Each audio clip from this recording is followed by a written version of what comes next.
I watched my sister Vanessa stand in Grandma Eleanor's dining room like a prosecutor making closing arguments. Around the Thanksgiving table sat 22 family members. Our parents, Grandma's siblings, various cousins, all gathered for what Vanessa had positioned as both a holiday dinner and an estate clarification meeting. Grandma Eleanor had passed away exactly 6 weeks ago. The funeral had been beautiful. But now came the moment Vanessa had clearly been orchestrating. Her public announcement that I would inherit nothing. "I want everyone to understand the situation clearly," Vanessa began, her voice carrying that blend of concern and calculation she'd perfected over 39 years. "Nicole has been making claims about Grandma's estate, suggesting she has rights to property, to assets, to inheritance. So I did what any responsible family member would do. I hired Thomas Blackwell, the best estate attorney in Boston, to investigate Nicole's claims and prove, legally and definitively, that she has no rights to anything." She gestured dramatically toward the dining room entrance. "Thomas is arriving any moment with his complete report. When he gets here, everyone will see the truth. Nicole abandoned this family years ago, and she gets nothing from Grandma's estate. Nothing." My mother, Patricia, smiled with obvious pride. My father nodded approvingly. My Aunt Sarah looked at me with pity mixed with satisfaction. Several cousins whispered to each other, clearly anticipating my public humiliation. I sat quietly at the far end of the table, hands folded around my wine glass, saying absolutely nothing. Because I'd been waiting 6 weeks for exactly this moment. The moment Vanessa's overconfidence would destroy her completely. The doorbell rang. Vanessa practically sprinted to answer it, returning with a distinguished-looking man in his 60s carrying a leather briefcase. Thomas Blackwell, estate attorney, looking significantly less confident than Vanessa clearly expected. "Thomas," Vanessa announced triumphantly. "Tell everyone what you found. Tell them Nicole has no legal claim to anything." Thomas set his briefcase down slowly, deliberately. He looked around the room with the expression of a man about to detonate a bomb. "I've completed my investigation of the Eleanor Winters estate," he began carefully. "And Ms. Vanessa Winters is correct that I found definitive proof regarding Nicole Winters's legal rights." He paused. "However, the findings are not what Ms. Vanessa expected." He pulled out a thick folder. "Nicole Winters owns the entire estate. All 9 rental properties, the primary residence, the commercial building in downtown Boston. Total value approximately $4.7 million. She has owned them legally and completely since August 2019 via irrevocable trust transfer. Eleanor retained a life estate, so she continued living in the main house and managing properties until her death. But legal ownership has been Nicole's for over 4 years." The silence was absolute. Then Thomas continued, and I watched Vanessa's triumphant expression crumble. "Additionally, during my title search and financial review, I discovered significant irregularities in the rental income reports from the past 5 years. Approximately $380,000 in rent payments are unaccounted for. The properties should have generated $756,000 in rental income from 2019 to 2024. Only $376,000 was reported and deposited. The missing $380,000 appears to have been systematically embezzled." He looked directly at my Aunt Sarah and Uncle John. "The embezzlement trail leads to accounts controlled by Sarah and John Mitchell, who've been managing these properties since 2019. I've documented everything: bank transfers, falsified expense reports, phantom maintenance costs. This is prosecutable fraud." My Aunt Sarah's face went white. Uncle John stood up so fast his chair fell backward. "We need to leave," he said, his voice panicked. "Sit down," Thomas said with unexpected authority. "I've already filed a report with law enforcement. You're not going anywhere that won't make this worse for you." Aunt Sarah started screaming, not words, just raw panic and fear. And Vanessa just stood there, her mouth opening and closing like a fish gasping for air, as the estate attorney she'd hired to prove I had no rights instead revealed that I owned everything and her aunt and uncle had been stealing from me for 5 years. Let me take you back to where this story really begins. Because this isn't about inheritance or real estate. It's about a grandmother who saw through family politics to real character, and a granddaughter who reminded her that love doesn't require proximity. Growing up in the Winters family meant understanding your assigned role and performing it flawlessly. Vanessa was the perfect granddaughter, stayed in Massachusetts after college, became a corporate attorney, married appropriately, produced grandchildren on schedule, lived 20 minutes from Grandma Eleanor, attended every family dinner, volunteered to handle family matters. I was her opposite in every way that mattered to them. I went to Berkeley for social work, stayed in Oakland for my career, worked with homeless youth making $52,000 a year, remained unmarried by choice, came out as bisexual at 26. I visited Boston twice a year instead of weekly. In the family's narrative, I was the rebellious granddaughter who'd abandoned them for California liberalism. Nicole's always been selfish, my mother would tell her friends. Some people just don't value family the way they should. The truth was different. I'd moved to California to do work that mattered, helping homeless LGBTQ+ youth find housing, support, and hope. I'd chosen purpose over proximity, impact over approval, authenticity over performance. But in my family's eyes, especially Vanessa's, I was the disappointment who'd abandoned them.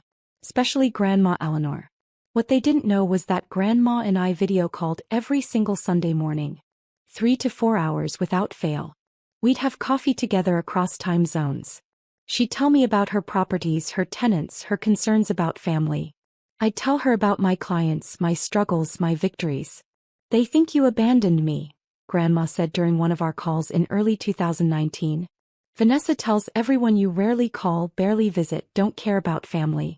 But you're the only one who actually talks to me about real things. Vanessa visits you 3 times a week." "Vanessa performs visits," she corrected. 20 minutes each time.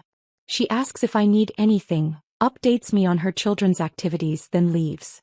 "You're the only one who actually engages with me as a person, who asks about my thoughts, my memories, my life beyond being grandmother." She paused and I heard something heavy in her voice. "And there's something else. Something I've been documenting for 2 years. Something I need to tell you about Sarah and John." Grandma Eleanor had built her real estate portfolio over 50 years. 9 rental properties across Greater Boston, her own house in Cambridge, and a small commercial building downtown. Combined value, approximately $4.7 million. They generated about $12,600 monthly in rental income. In 2017, at 83 years old, Grandma had asked her daughter Sarah and son-in-law John to help manage the properties.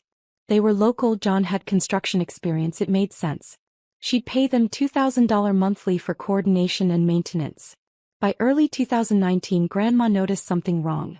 "The numbers don't add up," she told me during our Sunday call in March 2019. "These properties should generate $12,600 monthly. Sarah reports $6,300. When I ask about the difference, they talk about extensive maintenance and unexpected repairs. But Nicole, I've owned these properties for decades. I know what they should generate. Something's wrong. Have you checked the actual bank statements? Sarah handles all the deposits now. She convinced me to streamline everything. Tenants pay her, she deposits into my account after deducting expenses and their management fee. But the amounts are about half what they should be." She paused. "I think they're stealing from me. I think they've been stealing for 2 years." My stomach dropped. "That's serious, Grandma." "I know. That's why I can't confront them without proof. If I'm wrong, I damage family relationships. If I'm right and they deny it, they'll hide evidence better." She took a breath. "I need to protect these properties. I need to make sure that when I'm gone, they go to someone I trust. Someone who won't liquidate them, someone who won't continue stealing, someone who shares my values." 6 weeks later, in April 2019, Grandma asked me to fly to Boston. I arrived in Boston on August 15, 2019, telling my family I was visiting for a cousin's wedding. Instead, Grandma and I went straight to her attorney's office, a man named Robert Chin who'd handled her affairs for 30 years. "Your grandmother wants to transfer her entire real estate portfolio to you through an irrevocable trust," Robert explained. "All 9 rental properties, her primary residence, and the commercial building. You'll become the legal owner immediately. She'll retain a life estate so she continues living in her house and managing properties until she passes. But legal ownership transfers to you today." I stared at Grandma. "Why? Vanessa's the successful attorney. She's local. She's been positioning herself as your successor for years." Grandma pulled out a folder. Because Vanessa would sell everything within 6 months of my death. She's told me her plans: liquidate unproductive assets, maximize returns, invest in more lucrative opportunities. She sees these properties as dollar signs, not as homes for 37 working families. She pulled out another folder. And because Sarah and John have been embezzling from these properties for 2 years. I don't have absolute proof yet, but the discrepancies are too large to be anything else. I need to protect these properties from them too. What about Mom and Dad? They'll support Vanessa. Which is why we're not telling them. Or anyone. Grandma leaned forward. We transfer everything to you today. I retain my life estate and continue managing properties. Sarah and John will keep helping, which means they'll keep stealing and we'll document it. When I'm gone, you'll have legal ownership established years before my death and evidence of their fraud. Robert interjected. We're also documenting Eleanor's complete cognitive capacity. Neurological evaluation completed yesterday. Perfect function. This prevents future claims that the transfer was made while she lacked capacity. Grandma squeezed my hand. Nicole, you're the only one who never asked me for anything. You're the only one doing work that actually matters. Helping homeless kids find hope and housing. You're the only one who calls me every week because you want to, not because you feel obligated. You share my values. That's why you're inheriting everything. This is going to destroy family relationships. It's going to reveal family character, she corrected. When the truth comes out, watch how they react. Watch who demands what they think they're owed versus who asks what actually happened. Character shows up in crisis, Nicole. This transfer will create the crisis that reveals everyone's true nature. We signed everything on August 15, 2019. 10 properties transferred to me through irrevocable trust. Grandma retained her life estate. County records across 3 jurisdictions were updated. Everything was legal and documented. Grandma also made a video that day. My name is Eleanor Winters. Today is August 15, 2019. I'm transferring my entire real estate portfolio to my granddaughter Nicole Winters. I'm doing this of my own free will with complete mental capacity. I'm choosing Nicole because she's the only one who built a real relationship with me rather than positioning for inheritance. She calls every Sunday for hours. She asks about my life, my thoughts, my memories. She's chosen meaningful work over lucrative work. She shares my values about housing being a human right, not just a profit center. Vanessa will claim she deserves this because she visited more often. But proximity isn't relationship. 20-minute visits 3 times a week don't equal 3-hour conversations every Sunday. Nicole knows me. Vanessa knows the grandmother she thinks I should be. I also suspect Sarah and John are stealing from these properties. I'm documenting it. Nicole will have evidence to recover what was stolen or prosecute if necessary. If you're watching this, I'm gone and the truth is coming out. Honor my choice. Nicole earned this through character, not through performance. And we told no one. From August 2019 to October 2024, I was secretly the owner of a $4.7 million real estate portfolio. Grandma continued managing properties.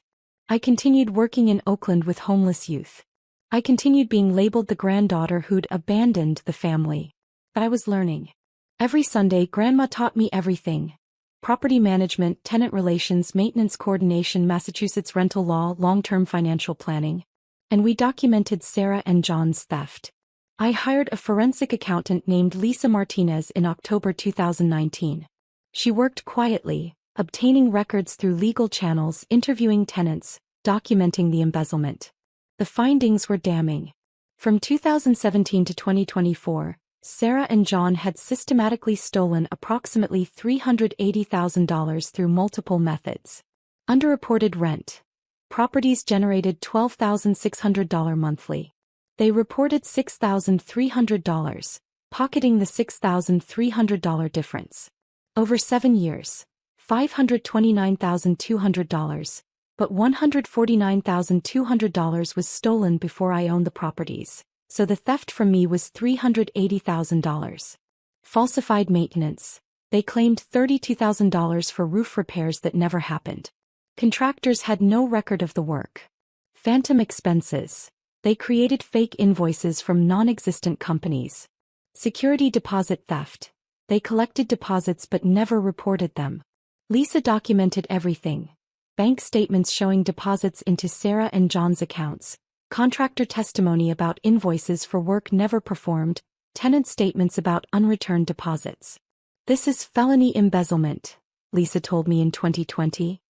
Multiple counts. They could face serious prison time. Not yet, I said. Grandma wants them to have no defense when the truth comes out. Keep documenting. Meanwhile, Vanessa positioned herself as Grandma's successor. She talked constantly about when I inherit and my plans for the portfolio. She made sure everyone knew she was the devoted granddaughter while I was the absent one.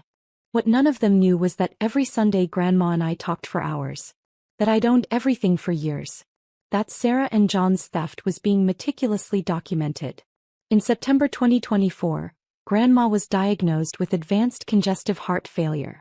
Prognosis: months. It's almost time, she told me during one of our last clear conversations. Make sure Robert has everything. The trust documents, the video, Lisa's forensic report. When I'm gone, Vanessa will make her move. She'll try to prove you have no rights. Let her hire an attorney to investigate. They'll find the trust transfer and Sarah and John's embezzlement. The truth will come out perfectly. Grandma passed peacefully on October 1, 2024. I flew to Boston for the funeral, where Vanessa performed grief beautifully while I stood quietly in the back remembering every Sunday morning for 5 years. After the funeral, Vanessa cornered me. Just so you know, Nicole, you're getting nothing. You abandoned Grandma years ago. I'm handling the estate and you have no legal claim to anything. I understand, I said calmly. Good. I'm glad we're clear. She smiled. In fact, to make absolutely sure there's no confusion, I'm hiring an estate attorney to investigate and prove you have no rights. That way, when you're excluded from everything, you'll know it was done properly and legally. That's very thorough of you, I said. I'm just protecting the family, she said with fake sympathy. Making sure everything's handled correctly. What she didn't know was that she was about to pay an expensive attorney to discover that I owned everything and that her aunt and uncle had been stealing from me for 5 years. I could have told her right then. But Grandma's words echoed. Character shows up in crisis. Let the crisis reveal everyone's true nature. So I said nothing. And I waited. 6 weeks after Grandma's death, Vanessa hosted Thanksgiving at Grandma's house. My house, though she didn't know it yet. She'd invited the entire family and announced it would double as an estate clarification meeting. I flew in from Oakland, staying at a hotel rather than staying with family. I knew what was coming. Thanksgiving dinner was tense. Vanessa kept giving me pitying looks. My mother made comments about some people not appreciating family. My father asked pointed questions about my unstable lifestyle in California. Then after dessert, Vanessa stood and made her announcement. I hired the best estate lawyer to prove you have no legal claim. You're getting nothing. Mom smiled proudly. Several relatives nodded approvingly. They were all witnessing what they thought would be my public humiliation. I just smiled and sipped my wine. Thomas Blackwell arrived exactly on schedule. Vanessa introduced him triumphantly, expecting validation. He said she got the truth. Your sister owns the entire $4.7 million estate via 2019 trust transfer, Thomas announced, pulling out documented proof. The room went silent as comprehension dawned slowly. Then came the second bomb. But I found $380,000 in missing rent payments. He detailed Sarah and John's embezzlement. The underreported rent, the falsified expenses, the phantom costs. He explained that he'd already filed reports with law enforcement because as an officer of the court, he was obligated to report felony fraud. That's when Aunt Sarah started screaming. Pure panic. Uncle John tried to run, literally heading for the door before Thomas blocked him. Running makes it worse, Thomas said firmly. Sit down. Law enforcement is already involved. Your best option now is cooperation and restitution, not flight. My mother found her voice. This is insane. Mom would never cut out Vanessa. Nicole manipulated her. Thomas pulled out Grandma's video recorded 5 years earlier. He played it on his laptop for everyone to see. Grandma's face filled the screen. Healthy, sharp, completely lucid. Explaining exactly why she chose me. Explaining about the Sunday calls Vanessa didn't know about. Explaining about Sarah and John's suspected theft. explaining everything. When the video ended, my mother was crying. My father looked stunned. Vanessa looked like her entire world was collapsing. "You stole from me," I said to Sarah and John, my voice calm. "For 5 years, you stole $380,000 from properties I owned. Grandma suspected it. That's partly why she transferred everything to me, to protect her assets from your theft." Uncle John's face was red. "We were managing the properties. We deserved more than $2,000 monthly. So you stole $6,300 monthly instead?" I asked. "That's felony embezzlement, Uncle John. Multiple counts. You could each face 5 to 10 years in prison." Aunt Sarah was still screaming but coherent now. "We have bills. We have expenses. We needed the money." "Then you should have negotiated a higher management fee," I said. "Or found other work. You didn't. You chose theft. For 7 years. Thomas interjected. "Nicole, I need to discuss your options regarding Sarah and John. You can pursue full criminal prosecution, which I've reported to authorities, or you can negotiate a restitution agreement that might result in reduced charges." I pulled out a document I'd prepared weeks ago. "I'm willing to offer them one option. Full restitution of $380,000 plus interest. $425,000 total. Paid over 10 years at $3,542 monthly. In exchange, I'll request reduced charges. If they refuse or miss 2 payments, the agreement is void and I pursue maximum prosecution." Uncle John grabbed the document with shaking hands. "We can't afford $3,500 monthly. You afforded to steal $6,300 monthly for 5 years, I said. "Sell your vacation house. Downsize. Cut expenses. Figure it out. Or go to prison. Your choice." I turned to Vanessa. "And you hired Thomas to prove I had no rights. Instead, he proved I own everything and uncovered your aunt and uncle's felonies. How much did you pay him?" $25,000, Thomas said quietly. "For a comprehensive estate investigation. $25,000 to discover you have no claim to anything," I said to Vanessa. "You could have just asked me. Or better yet, you could have built a real relationship with Grandma instead of positioning for inheritance while I was actually talking to her every single week." Vanessa found her voice finally. "Those Sunday calls, they were real? You actually talked to Grandma every week?" "For 5 years, I confirmed. 3 to 4 hours every Sunday morning. We talked about everything. Her properties, her life, her concerns about family dynamics, my work with homeless youth, philosophy, politics, memories. Real conversations, Vanessa. Not 20-minute check-ins where you asked if she needed anything and then left." My mother stood up. "If you walk out that door with everything, you're dead to me." "Mom, I've been dead to you since I moved to California and came out as bisexual," I said calmly. "You just performed tolerance while actually rejecting who I am. Grandma was the only one who actually accepted me. That's why she trusted me with her life's work." I looked around at the family, some looking angry, some looking shocked, some starting to understand. "These properties aren't just assets," I said. "They're homes for 37 working families. Grandma kept rents below market for decades because she believed housing is a human right. Vanessa would have sold everything within 6 months and displaced everyone for profit. I won't. I'll continue what Grandma built. Affordable housing, community service, purpose over profit." I gathered my things. "Thomas, thank you for your thorough investigation. Please send me your complete report and your invoice. Vanessa can pay you since she hired you. Sarah, John, you have 72 hours to accept the restitution agreement or face full prosecution. Choose wisely." I walked out to the sound of Aunt Sarah crying, Uncle John calling attorneys, and Vanessa demanding that someone fix this. Sarah and John signed the restitution agreement within 48 hours. They sold their vacation home, downsized their primary residence, and began making payments. They're on month 6 now, all payments on time, probably because the alternative is prison. My parents stopped speaking to me entirely. Vanessa sends occasional emails oscillating between demanding I do the right thing and share the inheritance, and admitting she never actually knew Grandma the way I did. But about 40% of the extended family reached out to me privately. Many admitted they'd been hearing Vanessa's biased narrative for years without questioning it. Watching the Thanksgiving confrontation, Watching Thomas's evidence, Grandma's video, the revelation of Sarah and John's theft, opened their eyes to dynamics they'd missed. My cousin Rachel became an unexpected ally. I've been thinking about those Sunday calls, she told me. I lived 20 minutes from Grandma for 10 years and visited maybe once a month. You lived across the country and talked to her more than I did. That says something about me, not about you. The properties continue thriving.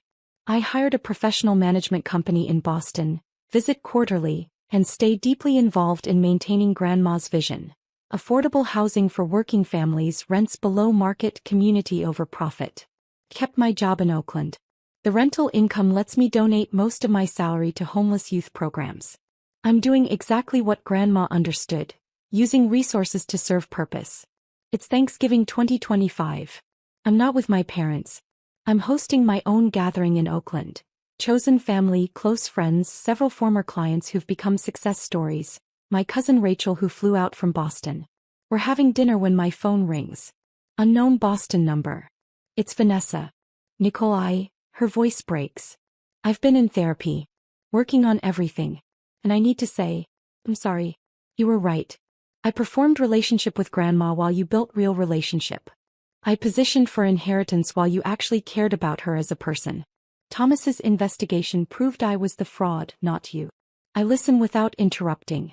I hired him to prove you had no rights, she continues. Instead he proved you had every right. That you'd owned everything for 5 years. That you'd been building real connection across 3,000 miles while I was performing devotion across 3 miles. I'm sorry, Nicole. Grandma was right to choose you. We talk for 40 minutes. Real conversation, maybe the first real conversation Vanessa and I have ever had. I don't offer to share the inheritance. She still has $800,000 from stocks and bonds Grandma left through her will. But I offer something else. Honest relationship if she wants it. I'd like that, she says. Maybe some relationships can be rebuilt. Maybe some people can learn and grow. The next day, I visit Grandma's grave in Cambridge. Fresh flowers, a quiet moment, a progress report. The properties are thriving, I tell her headstone. 37 families housed. Rent stable. Sarah and John are making restitution payments. Vanessa's in therapy and maybe slowly understanding. Your plan worked perfectly, Grandma. You protected your legacy, revealed everyone's true character, and made sure your life's work continues serving people rather than profit. Thank you for seeing me. Thank you for trusting me. The Massachusetts autumn air is crisp and clear. Grandma Eleanor saw something in me my family couldn't. That real relationship is built through consistent, meaningful connection, not physical proximity. That authenticity matters more than performance. That purpose matters more than profit. Vanessa hired an attorney to prove I had no rights. Instead, he proved I had every right, legal, moral, and earned through 5 years of Sunday morning conversations nobody knew about. Grandma knew what she was doing. She let Vanessa's overconfidence create the crisis that would reveal the truth perfectly. And that's the inheritance that actually matters.